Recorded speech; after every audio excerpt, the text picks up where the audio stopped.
We've hit a new rock bottom. Where do we go from here? Welcome to the Therapy Brothers podcast. I'm Brannon. I'm Tyler. We're brothers, we're therapists, and we know recovery. Bring your stories, your questions, your successes with real recovery.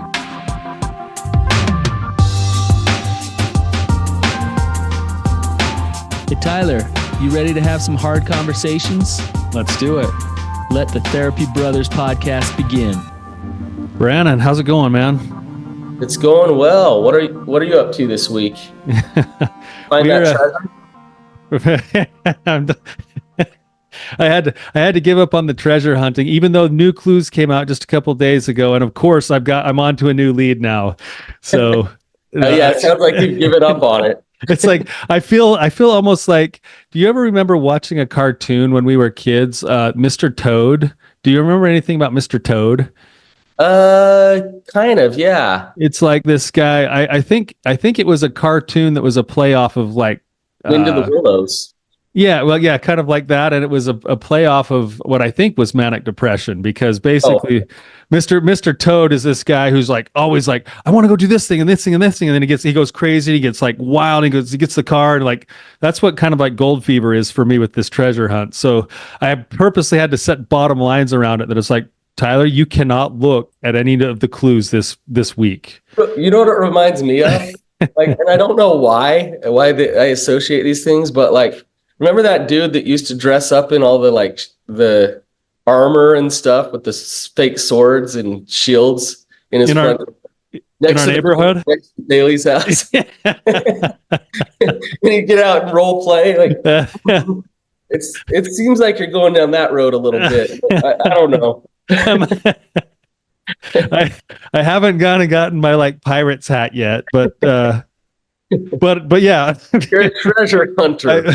I'm totally. I for a weekend I was totally immersed. I mean, I literally went 24 hours without sleeping looking for it. So I've tempered it back down. I'm managing my own addictive personality behavior now. I got a resource for you. I might need it here. So anyway, we before we get to our caller today, Brannon. We just wanted to reemphasize we have dates set for the next Rising Sun Retreat, September 26th through the 29th. It is one of the capstone things that we do every year. This is a men's retreat for men looking to reclaim their heart, wrestle with God, take their recovery to a deeper level, not just recovery, but take your heart work to a deeper level. And if you're interested, risingsun.org, risingson.org is the place to go check it out and see if it's going to be something that speaks to you. We'd love to have you. This thing fills up. So the sooner you can get your spot, the better. We're also a little behind the eight ball. I mean, we're just a few months away. So sign up now, get your spot, and can't wait to see you there. All right, let's jump into it today. We have a really courageous caller here today with a really good question that I think will be pertinent for a lot of people. So, Karla, welcome to the show. Thanks for being here. Thank you. Thanks for having me. Yeah, would you just give us a little bit of your story, your background, and ask your question? Yes. So, my husband and I have been married for almost 10 years this year. We are high school sweethearts, so we're pretty young, and we've been all together like 14, 15 years. So it feels like pretty much half of our lives at this point. And it was 3 years ago that I found out that he was like very deep into pornography and sexual addiction, and had been since childhood. So a lot like the other stories I hear in you guys' podcast, since he was like 8 years old, hid it from me constantly. And throughout our relationship, there were discoveries, but I was very codependent myself and tried to like not fully see what was going on. But 3 years ago, it was a big discovery that led us into the recovery journey and going to a full disclosure, which happened 2 years ago. And that was really hard for me. I found out about not just pornography and sexual addiction, but a lot of relationships and infidelity. He had been constantly through our marriage, and I was completely like not in the know of any of it. And we have 2 kids, so that was like really hard. But we worked with our church that has been very supportive, and also through a recovery program to get healthier. And so it's been going really well. I think if he's been honest, the last relapse, it's been like a year or so. So he's been really healthy, and I've been seeing him do the work, and he's been leading his own men's group, like both at our church and then with the recovery program. But we've had new issues resurface, like conflict resolution tends to be really hard for us. And most recently, like 2 months ago, we've talked with our counselors about how I have a lot of anger, and I tend to get really big in our conflicts. So he's supposed to set boundaries, and I'm supposed to respect those boundaries, right? And those usually look like him saying, like, I'm really triggered, like, this conversation is not productive, like, let's pause it. And I have a really hard time respecting that, because I feel like sometimes his boundaries are very manipulative and very abusive, and he takes out the I'm triggered, we shouldn't keep talking flag when I'm getting to a point about his health. And so I have to then immediately shut up, or immediately leave the room, or immediately, stop the conversation, because he set this boundary and I feel trapped, for lack of a better word. So 2 months ago, he set this boundary and I couldn't be present. So I left the house. And then he was calling me, telling me that I was abandoning him, that I was abandoning the kids, that not to come back. And so when I talked with my counselors, I was like, this feels like I'm trapped. Like I'm damned if I do, I'm damned if I not. Because if I stay and push, then I'm pushing his boundary, and that leads to a big blowout. And then if I leave, then he's also calling me and telling me that I'm like this awful mother and this awful wife. So we worked through that a bit, and we made a bit of like a escape plan, I guess, like a small escape plan for me of like when I'm feeling that I'm getting very, very big, what to do, But last week, I didn't follow that plan. We got into a big argument. He set a boundary, and I didn't respect it because I felt like I had been respecting boundaries over the whole weekend. Like, we had an argument that started on Saturday. He said, I'm getting flooded. I respected it. Sunday, he didn't want to talk to me. I respected that. And by Monday, I just had enough, because I feel like he uses those boundaries to just like not talk to me, to just not communicate. And I blew up, and rather than doing what I'm supposed to do, which is leave, step away, I like charged and attacked him, and he attacked back, and I ended up with a fractured tailbone, and it blew into a whole like domestic violence case because police were called. He spent the night in jail. And so that's where the question leads to right now. Like, this feels like we're a new rock bottom. We had been working on what I thought was the lowest we've ever been before. And now it just feels like we've added a whole new layer to this cake that neither of us know like what to do with, because we look at each other and we're like, are we in an abusive relationship now? Like how scary this is, how much worse is it going to get? How can we fix it? So we need help.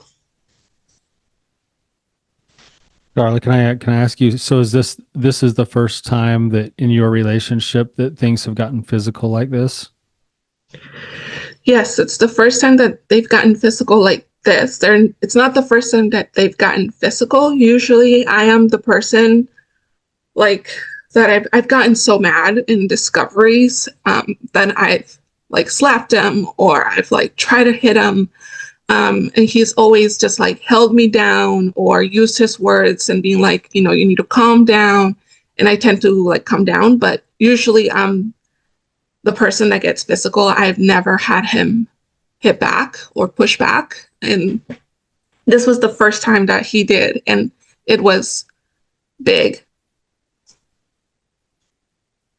You ended up with did you say a cracked tailbone? Yes. So in order to like stop me, he picked me up by the waist and then kind of did the whole like slamming me into my back thing. And so I had a fractured tailbone out of that.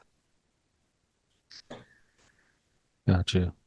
So this isn't exactly where we need to go, but I was trying to understand it. So there's currently open legal cases too right now around this. This has already been reported.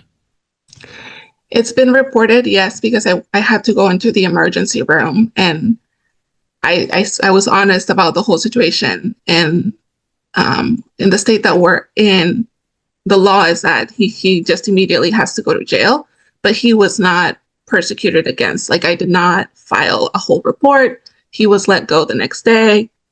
And in terms of like safety, like I feel safe in the sense that like I know this was a freak incident, almost like anger has just been piled up and boundaries have been not used correctly. And so I don't feel unsafe in the sense of like, oh, he's an abusive person in general and he does this constantly. But I do feel unsafe of like, who is this person and why was the whole thing different this time? Do you know what I mean? Karla, I just want to say before we really dive in here, for you to be here talking with us, trying to figure this out and trying to get some answers is awesome. A lot of times when stuff like this happens, it goes underground. People are too embarrassed.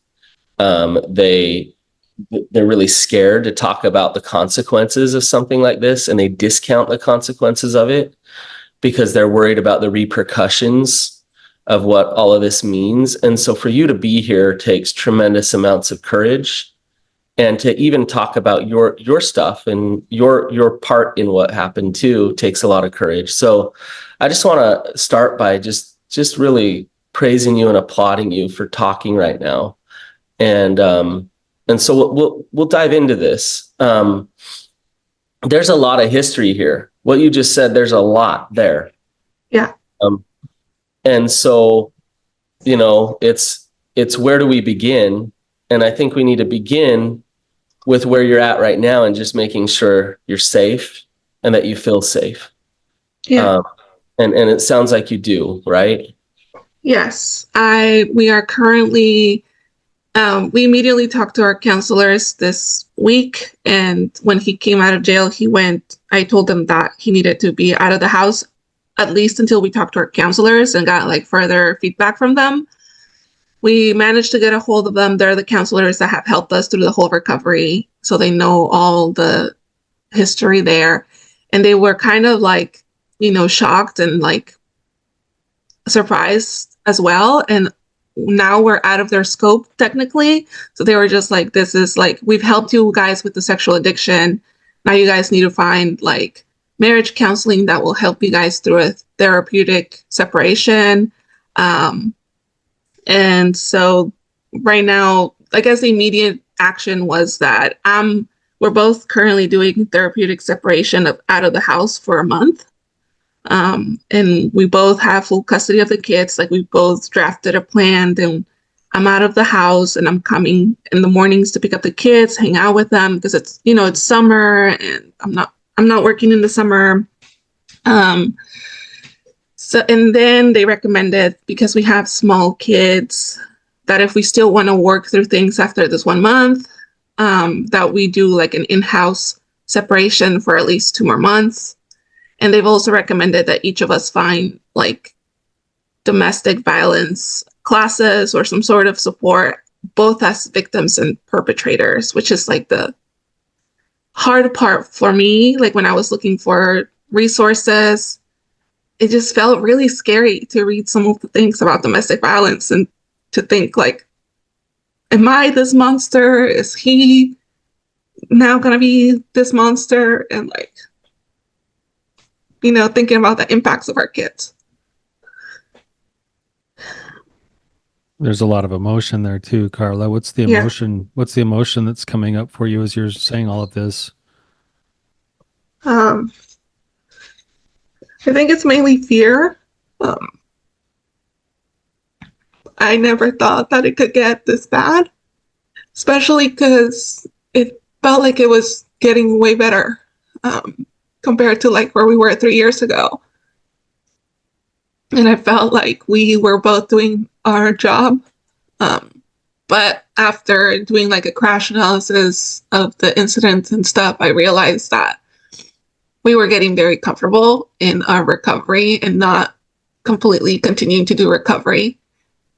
I was just asking questions about like, I just wanted to know if he'd relapse or if he was making calls and things like that. But we weren't really digging deep into the anger and manipulation that like had been resurfacing in our conflicts. So I guess it's just fear. It's fear that, of what the future looks like in our relationship if we continue to be together. Like, how are we going to handle those conflicts? That's a legitimate thing to have right now, I think, is that fear. And inside of that fear, I almost heard a little bit of self-judgment too, like almost like I seeing yourself and or him as a monster, almost like, how could I be capable of these things, or how could we be capable of these things? And I think it's okay to I think anybody in your shoes would ask those kinds of questions. The trick is to not get stuck in that space, because that won't be that helpful. Yeah. Oh, go ahead, Tyler. Go ahead, Brannon. I was just going to say that the question here is whether or not you, and when I say you, I mean both of you, you truly use this as a wake-up call or not. And I hear a lot of guilt and shame about lines that were crossed, Karla, and a lot of fear too about what this means for the future. This could catapult you guys into something good. Or it could lead down this road again and again and get worse. It depends on what. What does it depend on, Karla? On us actually doing the work this time around and realizing that we can't just get comfortable and think that things are totally fine. Like, they're really never going to be totally fine because we're both really traumatized, and we just got to constantly put in the work to make sure that we're both being healthy as much as possible. Yep. It's prioritizing that work on yourself and prioritizing that work on the relationship, because if you don't, like, you fall into old patterns and it leads you to scary places. And so you are right on that. And it doesn't mean that you're constantly tired, and it means you get to do the fun, good, healthy work of learning how to be a healthy human being, which can be challenging at times. But before we move that direction, Brannon, I just want to follow up with your first question, Brannon. And Karla, if I'm hearing you right, you're saying that based off of the plan that you've established between your therapists and you're currently feeling safe right now. And the situation is that you don't currently feel like there's a risk of harm right now. Yes, I'm safe right now. Okay. The plan that you came up with your therapist, does that feel good to you? Yes, it feels good to me on paper, but actually doing it is really hard. Like, we did the switch yesterday where like I left the house yesterday and he's staying with the kids in the house. And that was really hard. Like, when I arrived at the room where I'm staying for the month, I just felt, all the shock of it all over again. And of course, it felt like, again, my codependency kicks in these moments, and I feel like, but he's not actually abusive. And it wasn't like this ever. So I'm just going to go back home and be with my kids and be fine. But I tried to remind myself that I don't want this happening ever again. So if this hard thing is what we have to do right now, then I'm up for it. It's just really hard day by day to be here by myself. I wonder, now that we've got your safety established and that is in place, that's first and foremost, but now we can kind of get into like some of these other layers here. And I think you just brought one up that actually, this sounds weird, but this might be an opportunity as a result of what has to be in place for your safety, for you to actually take a look at that codependency part that you're talking about. If we were to go back and kind of, and you did this already, but if we were to break down what happened between the two of you, I bet you that there was a buildup over maybe weeks or even months that led to the culmination of this isolated event that happened with the physical part of it. But the buildup never even gets addressed. And that's part of what's going to be the issue is that there was this dance that you and him were doing of unhealthy connection, unhealthy attachment that led to frustrations on both parts until the point that it kind of crested over the top and it blew up. Yeah, I could see that.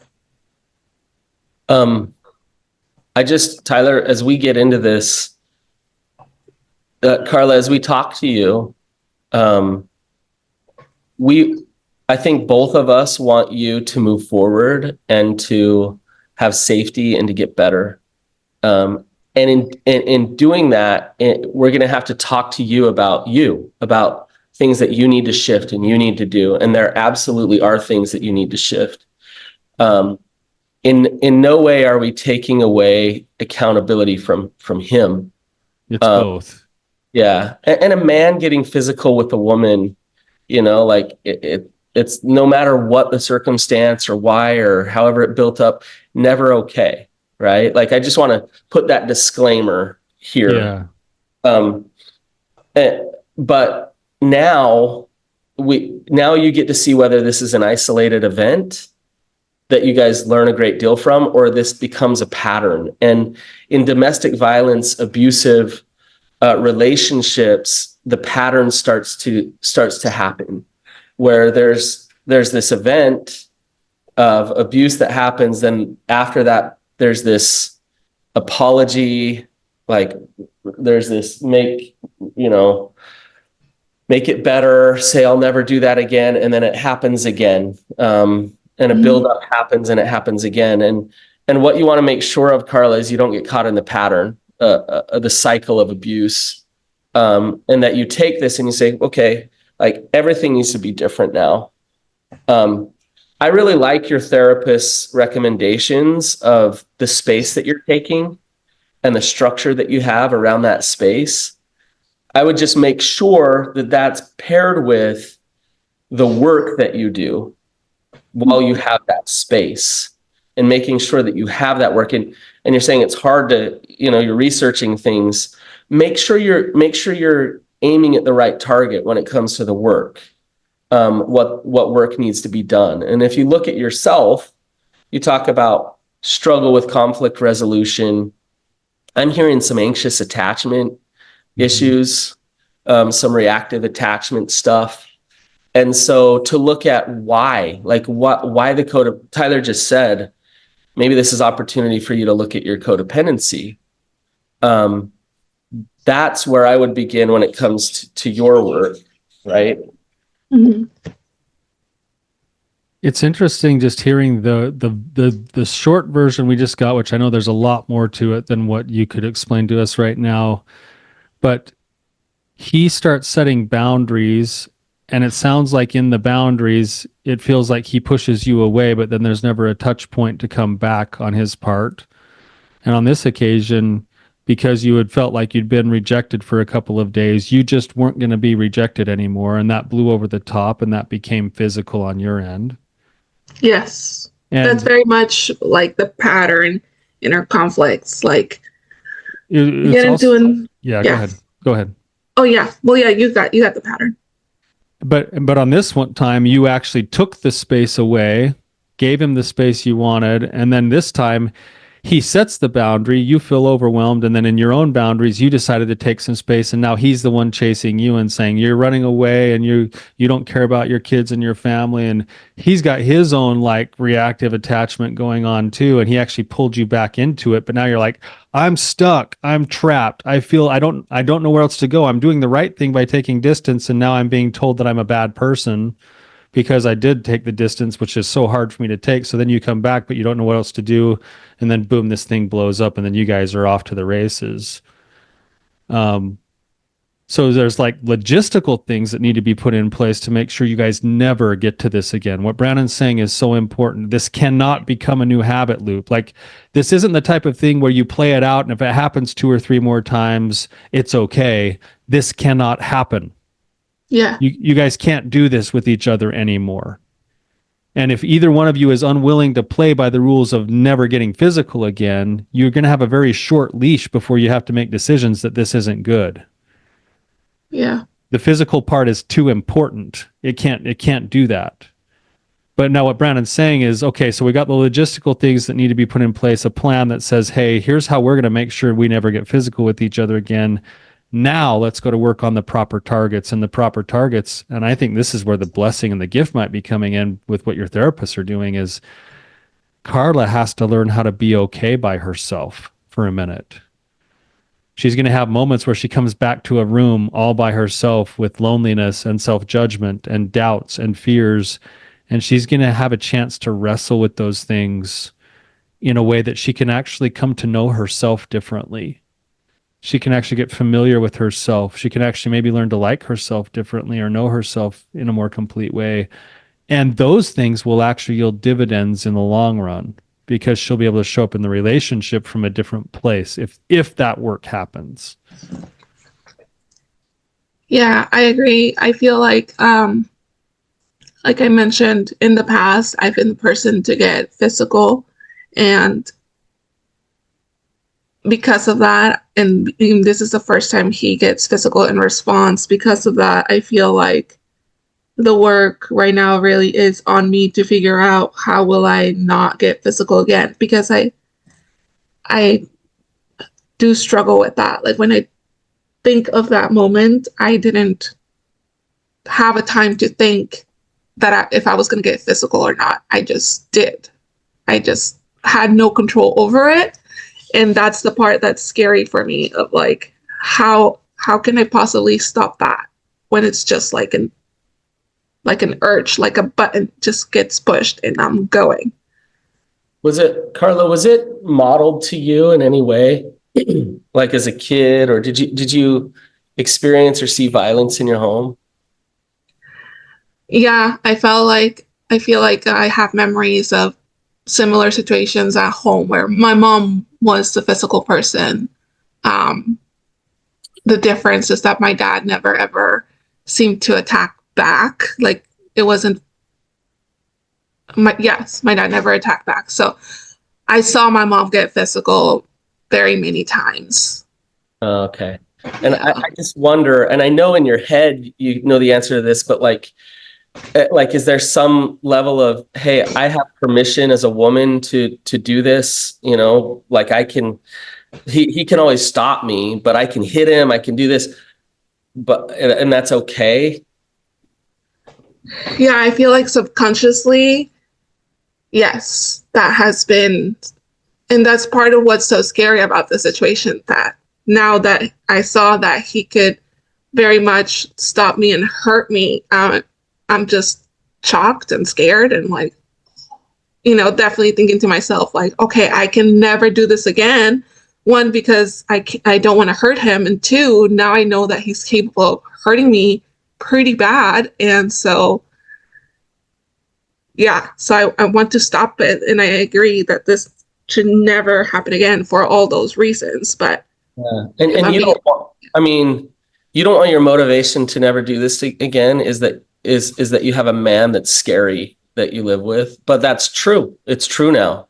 Yeah. That happened. But rather the motivation inside of yourself to say, within my integrity and the way I want to set an example to my kids and live my life, yeah. I don't want to do this again. Right. No, and yeah, there's some work to do because this has been modeled to me. And I need to absolutely shift some things so that I don't cross those lines. A lot of this has to do with just emotion regulation work. It's dealing with your emotions and getting aware and having tools, but I would guess, and Tyler, I'd like your 2 cents on this too. I would guess that the emotion regulation work connected to the attachment issues is really hard. It's like, okay, I can regulate my emotions, but I feel like there's nothing I can do to be heard or seen or whatever. So like I just go there because I have to. Do you understand what I'm saying, Karla? Yes, that's very much what it feels like. Like in this example, I tried to regulate my emotions. Like when he set a boundary because I was getting big, I was like, okay, I'm getting big. I need to respect this boundary. And, we gave each other time. And then when we were both calm and I tried to talk to him and I was like, hey, is this a good time to talk? There was another reason. He was like, no, I'm tired, or no, gotta wake up early tomorrow. And so it's like 2 days pass where things are just getting pushed back. And I'm always the person that has to respect those boundaries, because the moment I don't, I blow up and everything is my fault. It feels like everything is my fault at the end of the day, no matter what I do. Yeah, and you get put in kind of this powerless position of he has the boundaries and there's never any reconciliation unless you blow up. Yes. Yeah. It's really no different than it is when you watch a young child. You've got kids, so you'll know this. Have you ever had the experience or been the child who's done this, where you go to your parent and you say, mom, mom, mom, mom, mom, mom, mom, mom, and you get ignored forever. And then when your mom finally responds, she doesn't go, oh, dear child, like, what were you wanting from me? But instead your mom's like, what? Stop touching me. Stop saying this and that and the other. Yes. It's a childhood attachment thing that's happening here between you and your husband, where, you guys have the discussion, it gets amped. You did the right thing by taking the time away. And in the gap between whenever you come back and not, there needs to be this temperature check where one or the other of you acknowledges each other and says, even if I'm not ready to talk yet, I see you. I see you. Like I'm still trying to figure out how to get my feet planted properly. I'm still trying to get how to get my head right, but I do see you and I do want to get back to you and I want to talk with you again. Now, what's happening to that little child is the child is doing what the child is trying to is naturally built to do, to try to keep attachment. And when the child feels abandoned, they get louder, louder, louder, louder, louder. And then when the parent snaps at them, it actually reinforces the wrong things. And what needs to happen is just a little bit of a mom in that situation being able to put a hand on the child's arm and saying, just a minute, let me talk. I'll be talking to you in a second, or hold on a second, buddy, or whatever else it is. It's just that little touch point of, are you there for me? Do you still see me? Do you know that I'm there? And in those gaps of distance, as long as there's a couple of those threads, for most people, they can go, okay, I really want to just patch this up, but okay, I'll wait for another couple minutes or another couple hours or a day or two. I just need to be reassured that you still see me and know that I'm still out here in no man's land waiting to try to polish this thing back up. Yeah, I totally agree with that. And that brings up a lot of emotions, because I feel like that's part of it, that I don't feel seen. I don't feel like he's trying to talk to me or communicate with me. I feel like he's just pushing me away. And I fear that he's not doing any work to fix what we even started with. He just keeps pushing me away. And actually, it was very interesting how this happened, because I came into his office and we had like a healthy banter. So kind of like what you just said, like where he was just like, yeah, I see you. Life is still happening, beneath this argument that's on hold. And then what triggered everything was that I just asked him for something and I didn't say please. And all of a sudden it was like I pushed a button there, and we went from like being okay and kind of both knowing like we're going to eventually talk about this later, to him being like following me and being like, hey, like, don't make demands of me. When you ask for something, say please. And so I was just kind of like shocked, because I was like, what just happened? Like, I checked in with you. You seemed okay. I don't always say please. And he followed me. Like, he actually went out of his way to like talk to me about this. But when I had questions, when I was like, why are you so upset? Like, what just happened?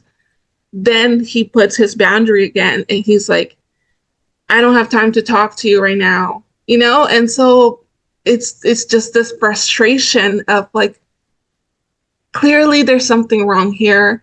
I've been trying to get to it. You keep telling me you don't have time to talk to me, but then you get upset about little things like this, and you come and tell me like, hey, stay in your lane. Hey, don't treat me like that. And I'm supposed to just follow through. Like, I'm really just supposed to do what he says. And the minute I don't, it explodes. So I followed him back, and I was like, I don't understand where this anger is coming from. And then he just started being like, I'm working. I don't have time for you right now.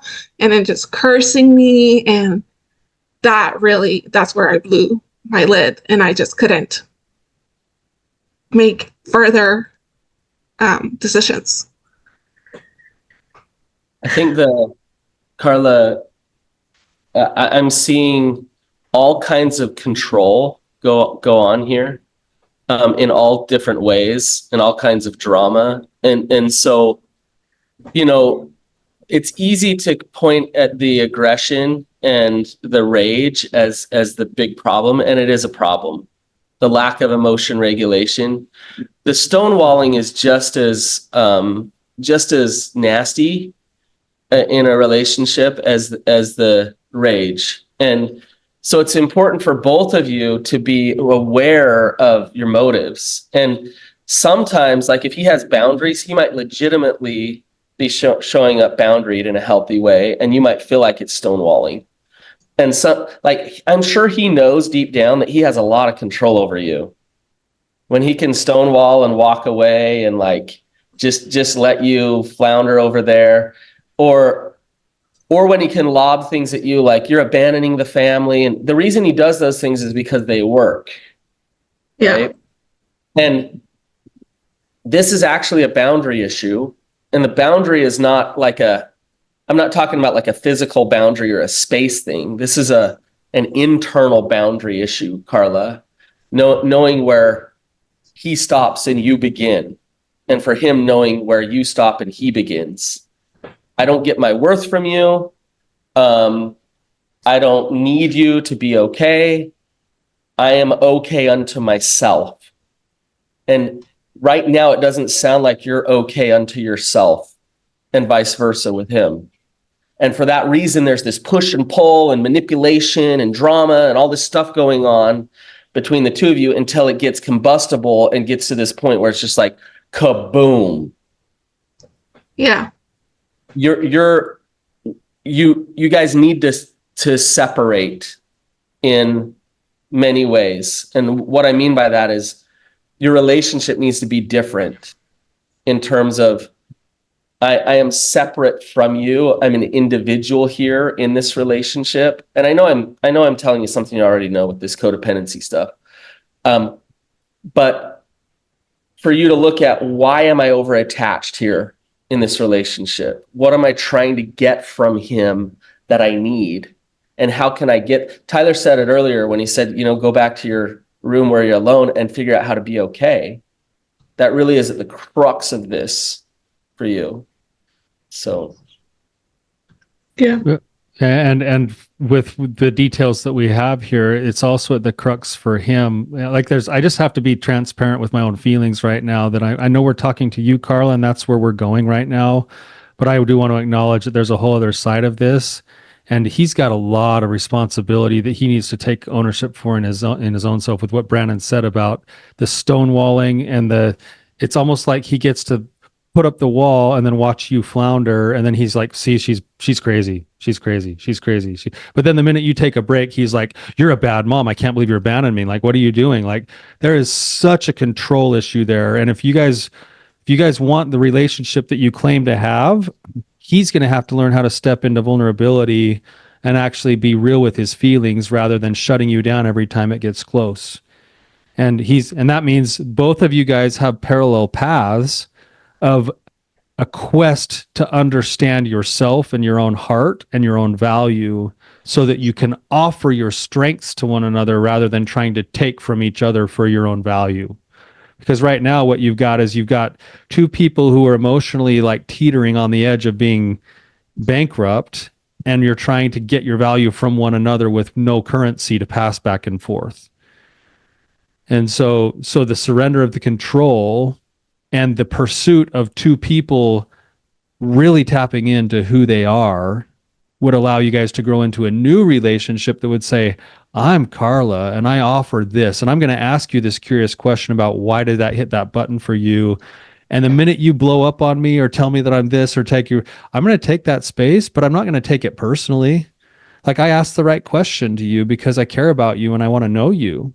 And then he'll be the one that takes the time out and has to come back and say, oh man, like this hit a nerve inside of me. Like I felt out of control and I felt scared and I felt even a little bit seen. And yeah, like, sorry, I had to go get my feet planted again, but I'm here now and let's keep working. I want to share this with you.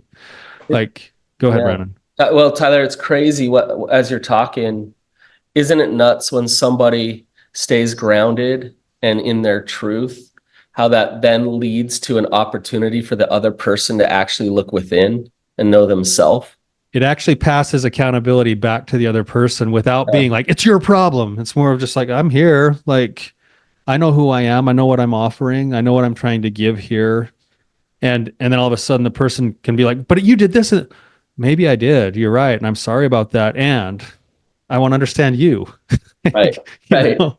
It's like, yeah, there's power in that. And now what you're doing is instead of a power and control based relationship, it's a connection based relationship because we both know we have something to give rather than take. Mm. Does that make sense, Karla? Yes, it makes sense. It's this, Tyler, I want to reiterate what he just said. It's this parallel process of he needs to take accountability for knowing how to knock you off your rocker. Like he knows how. And he needs to take accountability and awareness that, yeah, I'm doing that. You, Karla, need to do your work to not get knocked off your rocker regardless. No matter what. No matter what, is to be able to stay in my truth, to act with my integrity in these moments. And then that will give him an opportunity to actually look at himself if you're able to do that. This is extremely hard, Karla. What we're talking about is difficult, right? Because all of your past trauma and all of your past stuff will come up and say, I need love. I need to withdraw from him. I need it to be able to say, no, I don't. I'm okay. And I can stay grounded here. That's really hard. So what are you thinking, Karla? I mean, I agree with what you're saying. I agree that he knows how to push me over that edge where I get physical. And I feel like then comes the guilt and the shame, that happens every time we meet with our counselors after the conflict. And, it turns into, well, Karla took it to physicality and the whole counseling thing is focusing on how I'm not going to do that again. But then I feel like there's not ever the work on his end of how are you not going to push me there, or I know like that I'm supposed to control my own emotions and control myself, but I also feel very pushed over the edge where I feel trapped and my mind and my body just responds into like attack mode because this is the only way that I can escape this situation. So I agree with you that I have to do the work to not ever be knocked off my rocker. But I don't know what that work looks like or where to go. I feel very trapped in that sense now. It's like, how do I make sure I don't ever do this again? Yeah, I can hear that question inside of you, Karla, and I see it kind of as layers. One is that we again from the beginning safety first, and then after the safety, it's more about Karla's work for Karla. This is how you this is and see it as a process. This part won't be perfect, but it'll be a process. So if you get the logistics of making sure, hey, we can't get physical, and here's our new bottom lines for how we're going to communicate so that that doesn't happen, which you and your therapist are putting in place pretty well right now if you'll follow them. The next step is now Karla gets to go and do a couple of things. She gets to go and dive into what Brannon was talking about. Like, what is it that I'm trying to extract from him that is so desperately needed? Because that's going to teach me some things about myself. And when I realized that this is something I'm trying to take from him to feel the void of blank, being good enough, being desirable, being safe, being whatever it is. Now I can go and dive into my own personal work on my trauma work with, all the stuff we talk about, IFS or EMDR or ART, combination of those things. I'm going to be able to go to work on those things for myself. I'm also going to wake up every day and I'm going to start, instead of living from this place of just pure fear, I'm going to start trying to fill the tank in my life, the emotional tank, with something that's more akin to self-care, some self-compassion, love, connection. I need to do some self-care every day. I need to fill the tank every day with something, some energy to burn that's something other than fear. Because fear will continue to perpetuate itself. If fear's a great last line of defense, but it's horrible for a sustainable source of energy. And so I've got to actually start taking care of myself. And when I do that, the byproduct will be over time that I start to actually believe that I'm worth taking care of, that I believe I'm worth taking care of. So instead of going and saying, you husband, you need to show me that I'm worth taking care of, you're going to go and say, I already know that I'm worth taking care of, and I want you to treat me with respect. Right. And so you're going to be doing your own individual kind of like growing work. And then what Brannon said, I think is really important. The third part of that treatment is I really do need to develop a little bit more of a toolbox of some emotion regulation skills. And that's where I think a class like the ones your therapist are recommending, like a DV class, a lot of those DV classes are geared specifically around emotional regulation type training, tools, techniques. Something like a DBT class, if not that, would do the same thing right there. What Brannon's showing you, DBT skills training. Go get that workbook, Karla. Brannon's for our listeners, he's showing a picture of the DBT skills training manual by Marsha Linehan. And it's a workbook that she wrote. She's the founder of DBT. And that's those skills I think would be very valuable for you. Yeah. To just be working on and developing. So just on a very basic practical level, DBT, CBT would be good, Karla. But to actually practice the skills in DBT, Tyler's a master at it. He's got all kinds of training in DBT. So DBT, you need to develop a new team around you. And maybe your current therapists are part of that. Maybe they're not, depending on whether they're assets or not. But shifting to a therapist that can really support you, having a support system of women around you who empower you to act in your truth. In those moments when you want to slap him across the face, you make a phone call to one of them and you say, I want to slap role play the skills. Yeah. And you role play the DBT skills and they walk you through and they help you. So a team around you, new skills to develop. And then I would really put an emphasis, and this is in DBT, on practicing mindfulness every day for you, Karla, because you're losing your mind. You're doing things you don't want to do. And so to learn how to control your thoughts and your feelings and to be in the present moment. And that can be really simple to practice mindfulness. But that will help you in those really hard moments to stop and say, whoa, like I need to be present here. And so these are the skills in order to manage life. What's underneath it is the therapeutic work to say, why am I so codependent? What's with my attachment? What's going on here? Once I get these skills, I can create the safety. Karla, what sucks, and you said this earlier, when you get physical, it is the bull in the china closet, when either one of you does, because safety is number one. So we can't do any other therapy work really until we make sure that everybody's safe.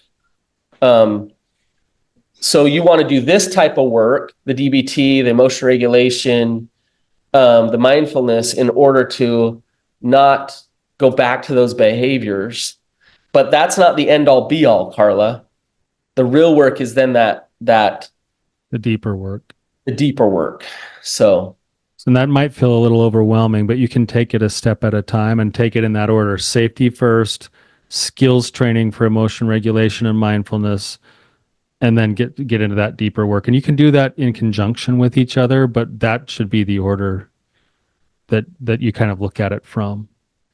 All the while having some pretty good boundaries and being just very, very careful about your relationship with your husband at this point. Just making sure that you're set up to succeed here and not going back into the whole thing with him, which will undermine your process of healing here. What are you thinking and feeling right now, Karla?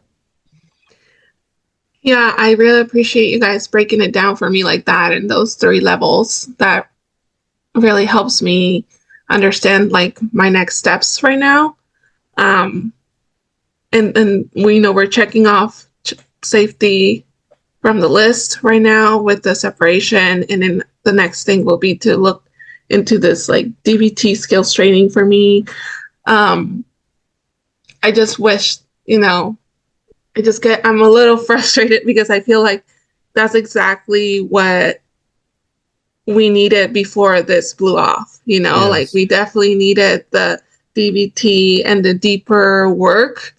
And it just sucks that we have to go back almost into like feeling safe first.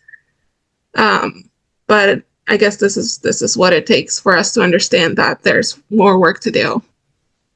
It'll either, and I think that's good. It's okay that you're frustrated. It's also, depending on how you see it, it's also potentially the catalyst for change in your relationship for something even deeper and better. You've got the bones of figuring out how to stay sober and getting through betrayal and all of that stuff. You're actually doing pretty well at that. And I would say, don't throw out the baby with the bathwater here. You're doing some good things. You've actually started to set up boundaries in your relationships that are messy and they're not quite there yet, but you're working on those. And those are going to be important and valuable things to keep working on. And so I'd say give yourself credit for where you've come from. The only reason you're here is because of the progress you've actually made. It sounds weird, but this is a catalyst for change now. If you choose to use it that way, and then there's hope here. Like, you need to be very careful that this thing doesn't get physical and turn into habits, like Brannon said, but it can change you guys if you'll let it. And it can actually forge something deeper in the long run. It'll be the thing you look back on 5 years from now and go, man, we never want to do that again. But man, I'm so glad that called us to action. Yeah. And Karla, I hate to say this, or it could lead to you getting divorced because you're getting so healthy and you're progressing and getting better, and divorce is what happens. So we don't know the outcome, but the beauty of it is the healing and the moving forward is all within your hands. You're able to do that from your side of the fence. No matter what. Yeah. Thank you. Thank you both very much. It's been really helpful.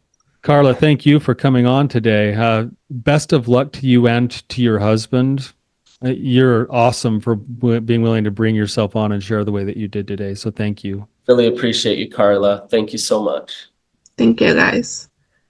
Imagine for some of you who are listening, there's probably a wide range of emotions that you're going through and even your own critiques of how Brannon and I might have handled this. We would love to hear about all of that. If you'd like to throw out a word of encouragement to Karla, the best way to do that is through the leaving reviews for our show and mention her specifically. And until next time, you guys, keep on keeping on.